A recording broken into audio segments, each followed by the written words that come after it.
ሰላም እንዴናችሁ በያላችሁበት ሁሉ ነገር ሰላም ነው። አሽን አንዲወላችሁ ሙኝላችሁ ቢስጭት ጎንዱል ሞዳች ላይክ እና ሼር ያደረጋችሁ ሐሳቦቻችሁ ለብዙዎች አካፍሉ። ለዚህን ኮልቪ አመሰግናችኋለሁ። ሐሳቡ ሲሞቻችሁ ቢያንስ 3000 ላይክ እንድትገጩት ቦትትና አጋብዛችኋለሁ። ዛሬ ወደ ሚዛናችን ዘላችሁ የመጣ ነው እንግዲህ እጅግ በጣም አስፈሪው የኢራን መግለጫና የዋይት ሃውስን ቅዠት ነው። እንግዲህ ዋይት ሃውስ አሁን ከፍተኛ ቅዠት ላይ ነው ያለው።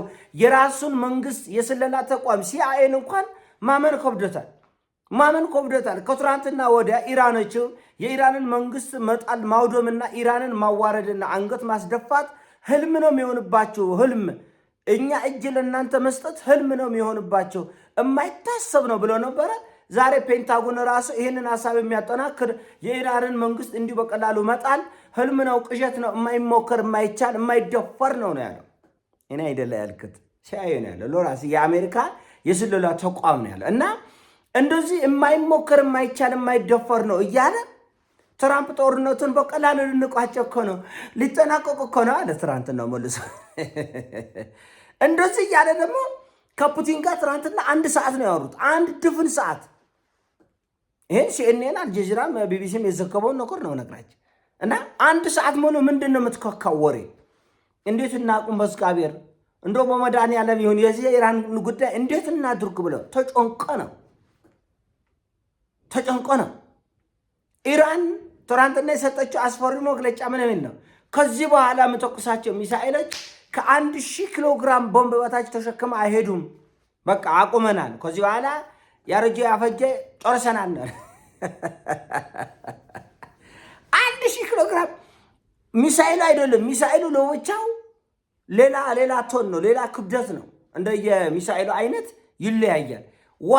ዋርሄድ ማለት አናት ማለት ነው። ለዚህ አናት ተሸካሚው ለምሳሌ ዋርሄዱ ኒኩለር ሊሆን ይችላል፣ ዋርሄዱ ክለስተር ሊሆን ይችላል። ላይ የሚገጠም ላይ ዋና ሚሳኤሉ ላይ የሚገጠመው ቦምቦችን የሚያቅፈው አካል ዋርሄድ ይባላል። እና ያ ዋርሄድ ላይ ኒኩለር ካፓቢሊቲ ያላቸው አገሮች ኒኩለር ነው እንትን የሚሉበት የሚያስሩበት የሚጠምዱበት።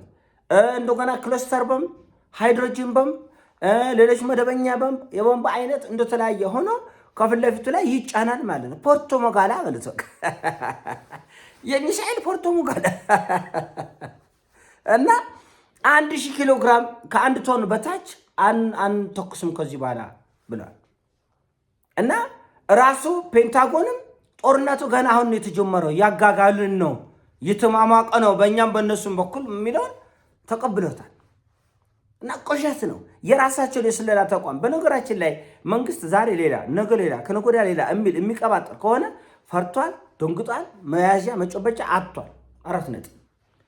መንግስት ቢሊየንስ ኦፍ ዶላርስ በቅፎ ይዞ፣ መንግስት በሚሊየን ሰራዊት ይዞ፣ መንግስታዊ ተቋማትን ይዞ መንግስት ሰኞ ያለውን ማክሰኞ ካልደገመ፣ ማክሰኞ ያለውን ሮብ ካልደገመ ያስፈራው የደነገጠው በድንጋጤ የሚናገረው መልሶ የሚቀይረው ሐሳብ አለ ማለት ነው። እና ትራምፕ 10 ጊዜ ነው ሐሳባቸውን የሚቀያየሩት። 10 ጊዜ። ይሄን የሚያደርጋቸው ምንድነው?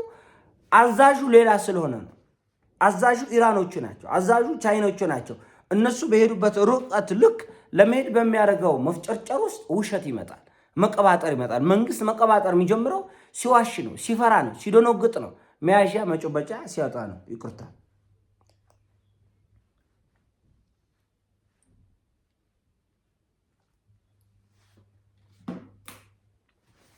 ከዚህ በፊት ራሱ ፔንታጎን ምን አለ?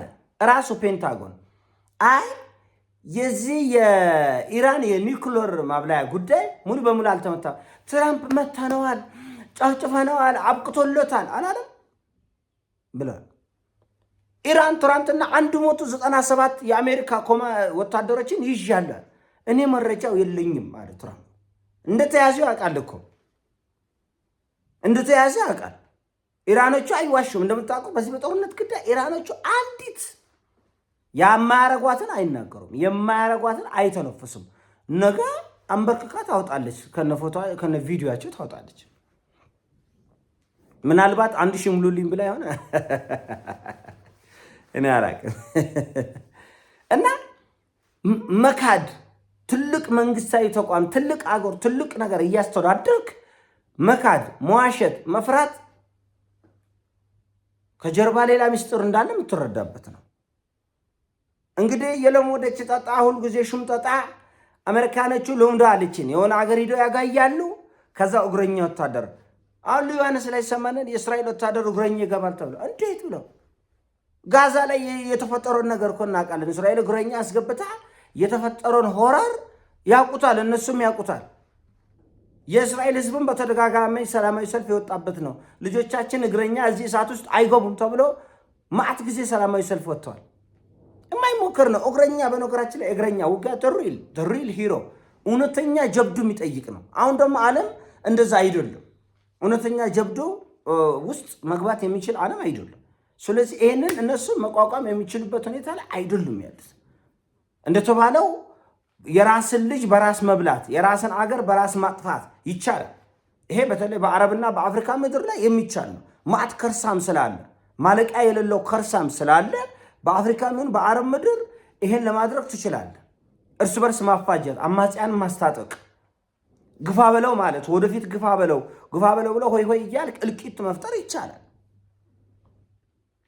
ምናልባት ይሄ ጉዳይ እንግዲህ ኢራኖች ላይ ይሳካል። በተለይ በኩርድ አማጽያን በኩል አይመስለኝም። ለምን ቱርኮችም እንደ እባብ እየቀጠቀጡ ነው ያሉት። ሶሪያኖችም ኩርዶችን እየቀጠቀጡ ነው ያሉት። አሁን የቆሩት ኢራን ላይ ነው ወሰላም እንጀራ ጎርሶ የሚያድሩት ኢራን ላይ ነው። እና እነዚህ 8 ሚሊዮን ሰዎች የኢራንን ህዝብ ጥቅምና ክብር አሳልፈን እንሰጣለን ከተባለ ምናልባት የኢራን ህዝባዊነት ተነስተው መልሶ ሊበላቸው ሊውጣቸው ይችላል ኩርዶችን።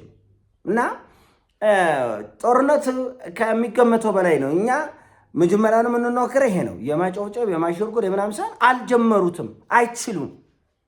በጣም የተጠናከረ መንግስት ነው። ለምሳሌ የህወሓት መንግስታዊ አቋም እጅግ በጣም ጠንካራ ነው።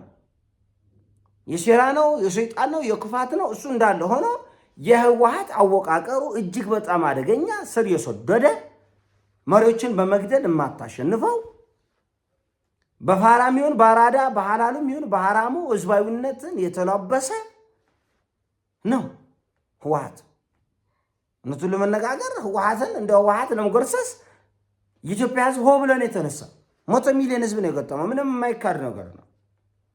ፖሊሱም፣ ሚሊሻውም፣ መከላከያ፣ ልዩ ኃይልም፣ ፋኖም፣ ህዝቡም ትንሹ ትልቁ ተረባርበን ያስቆም። እውነቱን ለመነጋገር ለምን በደንብ ስር ሰዶ የተሰራ ስራ ስለነበር። የኢራን መንግስት ደግሞ ከዚህ ባሰን ማለት ከህወሓት ጋር የምታነጻጽረው አይደለም። ግን ዝም ብሎ አነስ ያለ ምሳሌ ለመስጠትና ለመግባባት ያክል ነው። የኢራን መንግስት ደግሞ ሰርጎ ህዝብ ውስጥ የገባ እሱ ደግሞ በሳይንቲስቶች የሚመራ ነው። እንደ ህወሓት በጅላንፎች የሚመራ አይደለም። በሳይንቲስቶች፣ በኤክስፐርቶች፣ በሊቃውንት፣ በተማራማሪዎች የሚመራ በጣም የተረቀቀ የመንግስታዊ መዋቅር ነው። ይህን መንግስታዊ መዋቅር ኢራን አሜሪካ በዚህ ጅላንፎ አካሄድ ምን ጉራች ጅላንፎ በቃ ህፃን የትኛውም ህፃን መገመት የሚችል አይነት የፖለቲካም የሚሊተሪም አካሄድ ነው እየሄደች ያለች እና ሁለቱም እንደማያዋጣ ዓለም ያውቅ።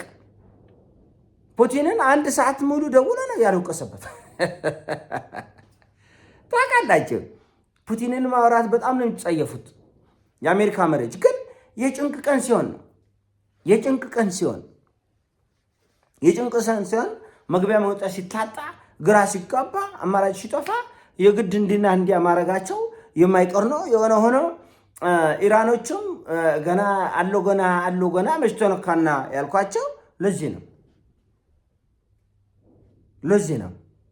አይዞሽ ሚሳኤል አይበልሽ ከፋ፣ አይዞሽ ድሮን አይበልሽ ከፋ፣ ሁሉም ይወጣል በየወረፋ ብለው በየወረፋ አስቀምጠዋል።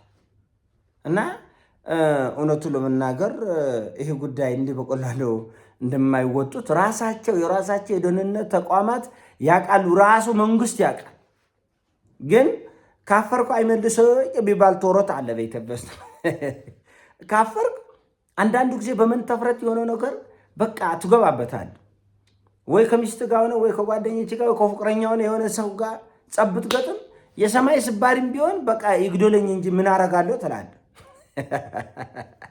ይግዶለኝ እንጂ እንግዲህ ምን አደርጋለሁ ብለህ ትደባደባለህ። በምን ተፍረት ካፈርኩ አይመልሰኝ የሚባል ይሄ ነው። እና አሜሪካኖች ጦርነት እንደሚያወሩት አይነት ኩርኩም አድርገው ወደ ቤት የሚገቡበት እንዳልሆነ ዓለም የሚያውቀው ነው። ገና ዋጋ የሚከፍሉበት ልጆቻቸው ዋጋ የሚከፍሉበት ብዙ ውርደት የሚቀበሉበት መሆኑን ልብ ይለዋል። ይህን ሀሳብ ሲሞቻችን ላይ ከአርግ ሼር አድርገው ወዳችኋለሁ። ፒስ